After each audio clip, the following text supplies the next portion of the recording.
Hello, I'm Catherine Comden, Behavior Program Manager at Willamette Humane Society in Salem, Oregon. Our motto is compassionate services to pets and people, so it's only natural that we have a skilled humane educator on staff. Have you ever wondered what humane educators do?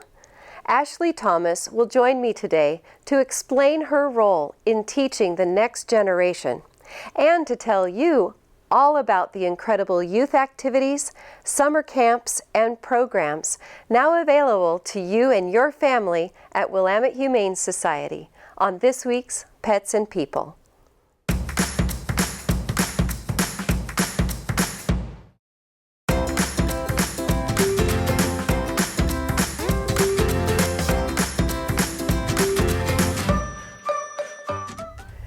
Ashley, thank you for coming on the show today. Thank you for having me. Your title is Humane Educator. That is correct. So tell us how to become a humane educator. What do humane educators do? Great question. So I think what a lot of people don't know about humane educators is that many of us are already in some way, shape, or form a humane educator. So what humane educators do is we use education to help the world be a more humane, just place for animals, the earth, and for people as well. And we do that through education, through hands-on experiences. So how does one become a humane educator? Do you go through schooling for that? Good question. So many humane educators do already have their teaching credentials. So they have taught in regular public schools or even private schools. And then many of them have a love of animals, so then they transfer all of that knowledge and all of those teaching skills into teaching more about animal welfare and about being humane. However, that isn't the path of every humane educator. A lot of humane educators started out just because they have a love of animals and they have a love of children too and of teaching that. So you generally need a bachelor's degree to be a humane educator. For me, my path was that I had always loved animals. From actually the age of 8 years old, I volunteered at my local animal shelter. Great. So yeah, very, very interesting. So I always knew I loved animals, and then that continued through when I was high school, because since I did start volunteering at such a young age, it just became second nature to me to like animals. Then in college, I started working with children. I was a counselor at a children's group home as well for children in the foster care system. And then I was an intern coordinator for another nonprofit where we did cultural education through the school districts. So I knew that I absolutely loved animals and had a passion for animals, and I loved teaching. And then my degree is in political science, so I am also very an advocate of advocacy. I think that one of the best ways to change our society and to strive to become a better, more humane, just world is through advocacy. And if we can instill advocacy in our youngest populations, then we're going to have a better world for everyone in the future. So your message is to bring a humane awareness about how we treat our animals and how we care for our planet to the youth in our community. Exactly. So how are you doing that through Willamette Humane? What are some of the projects and programs that you've brought? Great question. So we have many youth programs going on right now. So one of the main ways is we have classroom visits. So I go into schools and I teach through the school districts and through private schools and charter schools as well. So basically how it works is schools can choose select lessons. Generally, we do encourage that they choose 3 lessons because that helps build a relationship with our students. And of course, their retention rates will be better the more they get to know us and the more they learn. So some of our lessons include safety around pets, because children love animals. They have a natural tendency to just go to animals, and that's wonderful. We want to encourage that.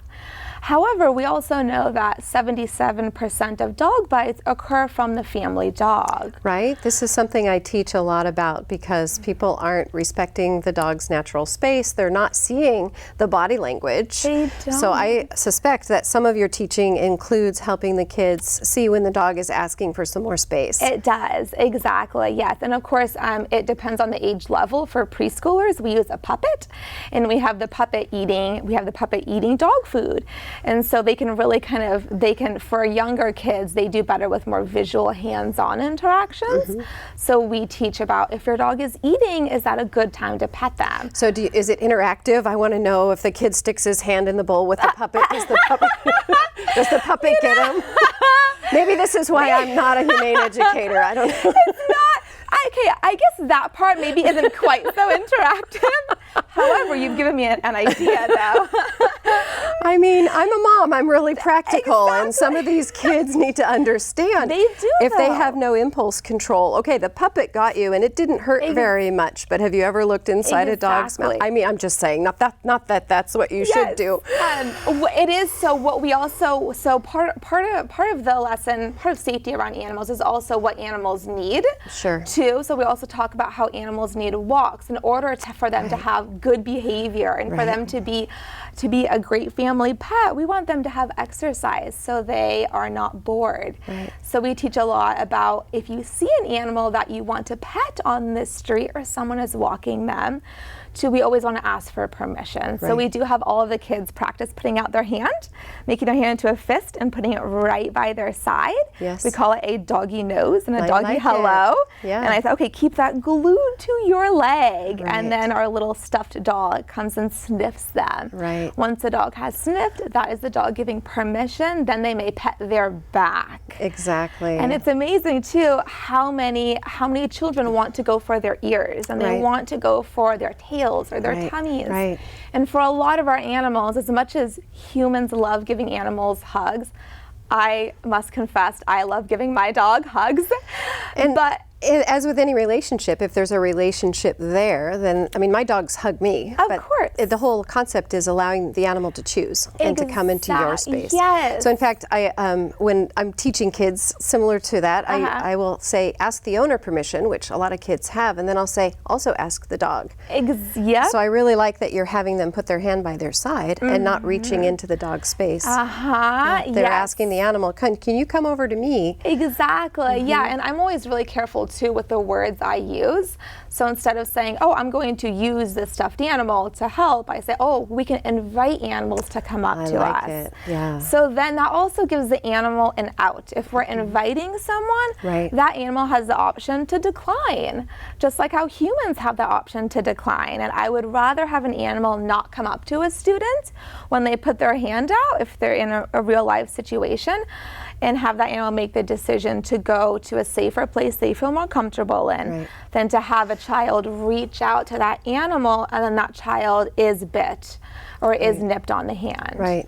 So safety around animals is one of the potential lessons. Yes. What are the other options? The other ones are overpopulation. Okay. So we teach about the benefits of spaying and neutering and the benefits of also IDing our pets, and the benefits of adoption versus buying animals for a little bit of older kids as well. And I know some people would say that Oregon doesn't have the biggest overpopulation. We have animals. At our shelter, in fact, we're bringing animals in from other places because we have more homes than we have animals. And so I think it's a wonderful thing that we're able to bring in animals from other places who frankly are in, potentially high kill shelters where they might not have a live outcome possibility. And we bring those animals through our rescue partners and they come here. So I guess the question is then, why do our students in our community need to learn about the pet overpopulation problem when we don't have one? And I have heard that before, is why do we care? Our community has solved this issue. So we're past learning about overpet population. However, if we want our youth to be well-rounded and to have knowledge of not just their own community, but have knowledge of what's going on in the whole world around them and in a neighboring state, I think it is really important to inform people that while we have achieved such a great level of not having too many pets, the majority of other states and other countries have a long way to go. Right. So because we are at where we're at in Oregon, now it's our turn to educate other communities. Right. So we're really functioning as a leader in education and also teaching the kids to become caretakers in whatever community they find themselves. Exactly, because we also know a lot of people that live in Oregon, they're not originally from Oregon, and people might move around when they get older. So we want these children to have a knowledge, a general knowledge of what's going on in the world around them. I'll bet that's a really popular topic in the schools for you. It is, and another reason why it's so popular is because all of the lessons that I write are also core curriculum aligned. So with overpopulation, there are a lot of mathematics you can use. So for third graders, we would use lots of multiplication, for fourth graders, division, and so on. So not only is it great for kids just to learn about these issues, but it also has real applications for the school districts and teachers too. And the way that you teach is so much fun. I've seen you do, I don't know what the game was called, but you were doing a pet overpopulation find a shelter game. And so the kids were moving around in different chairs and they were being in an overcrowded shelter versus not an overcrowded shelter, and what were their chances of live outcomes. And they were having a blast. Yes, exactly. Yes, and I think that's another really important thing about teaching is all of the lesson plans that I write, I try to cater to the fact that not every student learns in the same way. Some students are more auditory learners, some students are visual learners, and some students are more tactile where they have to actually act something out and do something. So all of the lessons that we either use in camp or we use in schools, they cater to that, where we have a lesson portion and then we have videos and pictures and visuals, and then they will do an art project or a craft project or a game where they're actually experiencing what is it like to work in an overcrowded shelter? What is it like? How does it feel to be that animal that was taken to an animal shelter? So you're really focusing on empathy with the students as well. We do, definitely, yes. So even when we have students come for a tour, of course they learn the basics of an animal shelter and why an animal shelter is such an important role in the community. But I also focus a lot on how are the animals feeling? How would you be feeling if your family couldn't take care of you any longer? Right. And what can we do as members of this society to help those animals? Right. We can have donation drives. We can show kindness to them. We can tell others the importance of adoption. We can make sure our animals are highly trained and well behaved. Right. So they don't come into the shelter system in the first place. Exactly. A lot of the times, Yes. So a lot of it, it's trying to build empathy in students and having them understand that the animals that are at an animal shelter are fantastic, wonderful animals, and animals have feelings. Absolutely. I can certainly see when we think of just walking through the kennels, some animals are very resilient, and they come into the shelter, they're like, yay, all the new people and all the new things, and they're just completely fine. And then there's these others that come in and the bond has been broken and they're just in a mental and emotional place where they're having a very hard time. Exactly. So some of the programs that you're developing help bring in kids to work with some of the animals and do... They do. So let's talk a little bit about that. Yes, so we have a partnership with Hoover Elementary, and it is an empathy program where they selected about 10 students that they thought would highly benefit from hands-on interaction with animals. Most of these students were selected because they need to feel needed, and what better way for them to achieve this than working with shelter animals.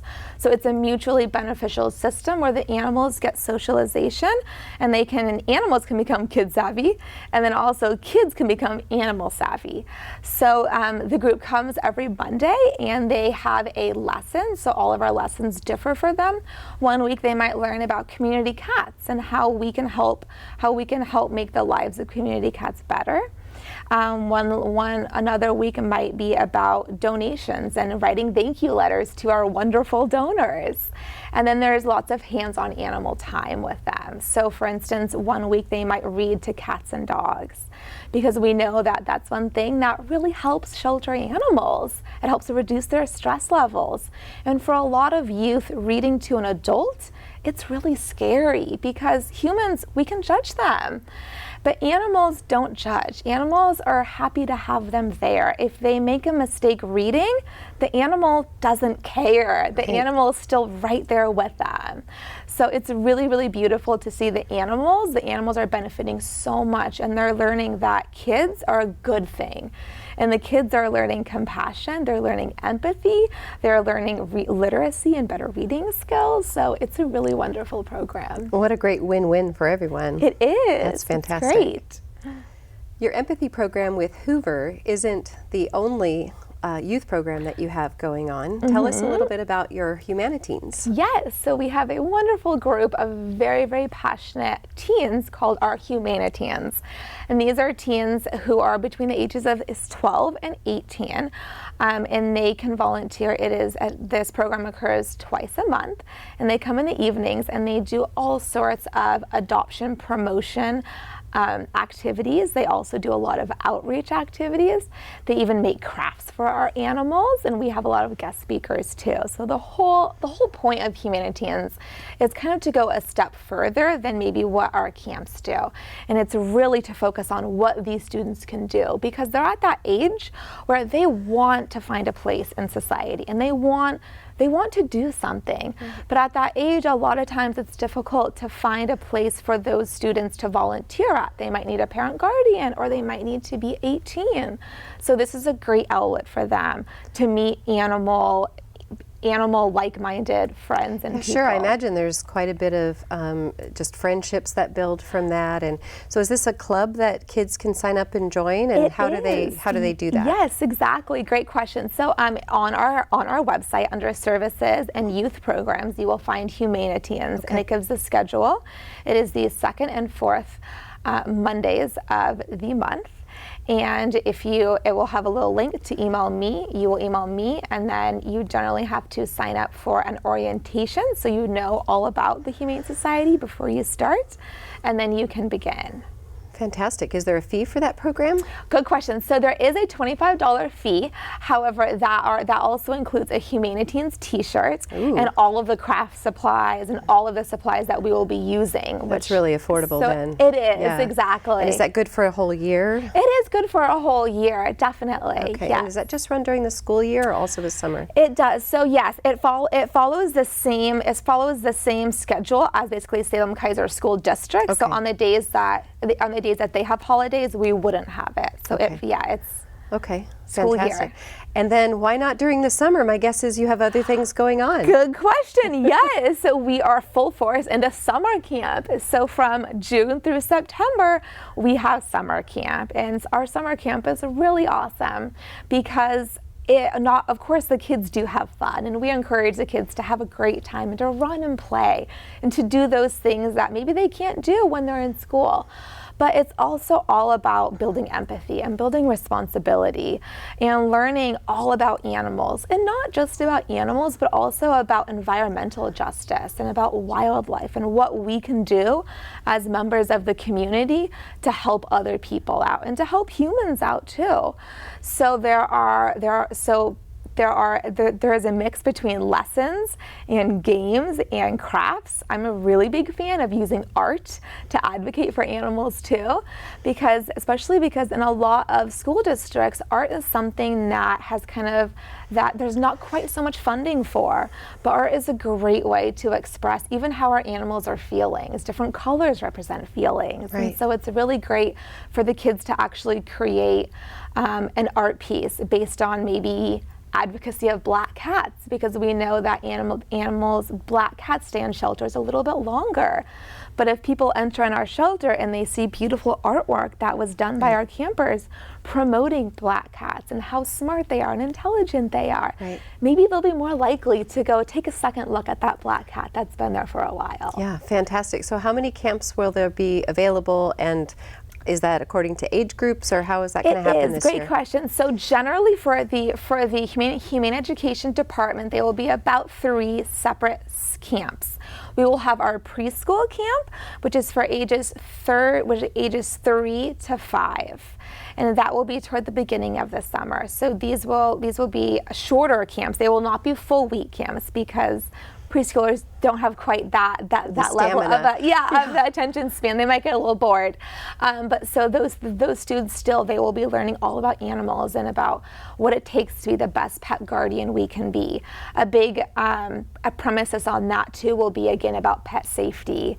A lot of parent guardians also want to join for that, and that's awesome. We encourage that because a lot of parents, they want to know how to have their family dog and cat have a great relationship with their child. And how to have those conversations about safety when they might be feeling social pressure otherwise. I know a lot of pet owners who are out and about with their animals, they love their animal, they want to share it, and they want to say, you know, here's Fluffy, pet Fluffy, and Fluffy's going, no. Exactly. And so if the parents are also educated, they can say, well, we'll pet Fluffy when Fluffy wants to come see us.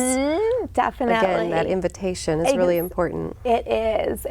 Yes, we always try to give animals the chance to let their feelings be heard. Yeah. Because animals do not bite for no reason. That's right. And I suspect that those preschoolers who are very emotional and very aware of their emotions and liberal in expressing them. I bet that's a great audience for that kind of a lesson. It is. And another thing that's great about the preschool camps, and even if when preschoolers come for a tour, is because preschoolers are just learning, like you said, about their emotions. And they're really learning about their own feelings. And it's hard for children to have those feelings. That's why they might cry or act out. So in a way, it's really easy for them to relate to an animal, that an animal is feeling scared right now. Right. An animal is feeling frustrated right now. And how would you feel if you were in that position? Right. Because they're at that age where they're just starting to show empathy to others. So you have a great thing to see. Yeah, for sure. So you have preschool camp, and then what are some of the other age levels? Exactly. So then we have our kindergarten through second grade camp, and then we have our third to sixth grade camp. Okay. So we separate the camps because we know that students learn at different levels based on their grade, and they also are going to feel more comfortable in students of a similar age group. Right. So of course we definitely encourage students to mingle, the third graders to mingle with the sixth graders, but we do want to keep it somewhat separate grades so the curriculum can be specifically designed to best reach those students. Right. Right, and in addition to that, we might have a little bit of crossover. We're going to do one camp for our in our behavior department, and it's a camp that we ran last summer, and it'll be the Bring a Buddy camp. And so the kids will get to bring their own dog into the shelter for training and working daily with them through the camp curriculum, just like we did last year, and the kids had a wonderful time. And we also were able to do some clicker training and some doing some art projects. We did a paw print and a hand print together on the same canvas, and kids really had a great time. So that'll be a way for the older students. So this will be for basically sixth grade and up to participate with their own dogs in camp. So we really are going to have something for every age this summer. Yes, which is wonderful, because we know that if kids develop a love and appreciation for animals and the environment and being kind to other people, they will continue that throughout their life. So my philosophy is, if we can have a program designed for the littlest kids all the way up to the oldest, then we can create a kind, wonderful world. Right. In fact, I get a lot of parents who say, I wish there was a camp where I could come. And the adults want to come to camp. So do I. Yeah. We have some trainers camps, but we don't have anything yet for parents and sort of regular folk to come on in, and maybe we need to do that. Next idea. Maybe we can fit that into our future programs. Camp. Yes, I want to go myself. Yeah, me too. That would be great. So tell us about the future programs for the Humane Education Department. Yes, so some of the future programs is I would love to develop a program similar to our Humanitarians for younger kids, because right now, other than camps and tours and classroom visits, there's not such a way for younger kids under the age of 12 to volunteer hands-on with the animals. And that's how you got started. Yes, exactly. Right. Yes, so I think I have a real passion for it, because I know what it did for me. I volunteered at the age of 8, and I continued volunteering. And had I been declined from an organization, I think I would have been a lot less likely to have continued to volunteer and to have even continued on this career path for me. me. So I really want to have volunteer opportunities for all kinds of ages. So my hope is next fall to create some kind of a type of a community service Saturday where youth can come in and they can do hands-on volunteering, they can make enrichment crafts for animals, and it's a community service day. And a lot of parents are very excited for that too. Yeah, that is really exciting. Yes. Anything else that you'd like our viewers to know about the Humane Education programs? I think, let's see here, I think just that we are welcoming to all students, and we would love to have you come for a tour or a camp or a classroom visit, and we have so many different programs and upcoming programs too. And we are also more than happy to hear people's advices and suggestions for upcoming programs to hear what our community wants.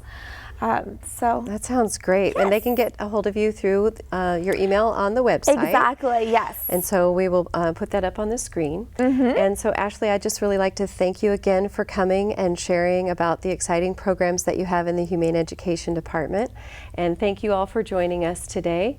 And please come on down to the Willamette Humane Society on Turner Road in Salem, Oregon, where you just might meet your next #1 fan.